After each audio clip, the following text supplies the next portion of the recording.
in construction, I'd hear things like, "Oh, you don't see many black women doing this."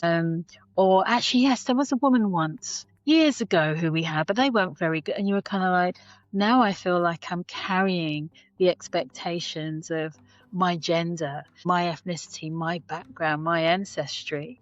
That is way too much. Most people get to go to work and do their job. So I think this whole sort of discussion about diversity being an agent to support productivity is absolutely spot on, because you're constantly having to deal with all of this other stuff on top of your job. If you are seen as other, if you are seen as less than. When I say, has anyone done any management training, any leadership training, anything? Hands are down. You'll find 1 in 10, if you are lucky. That's extraordinary. Given the size of projects, the budgets, the numbers of people, we seem to have a thing in our industry where people are put in these positions and we hope that they'll survive.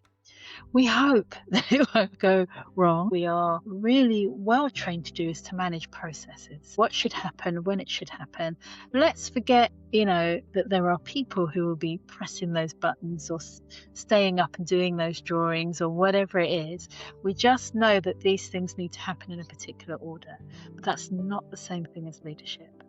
And if that leadership style is an inclusive style, game changer for our industry. My full-time thing is this: I don't really have capacity for anything else. However, if someone else says, I think we should do this, I can support them.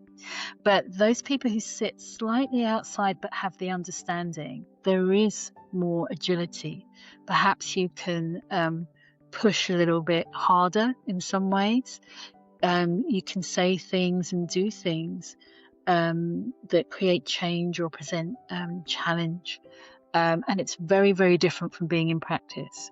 When you're in practice, for a certain extent, you're an employee. If I say something, how might this impact me?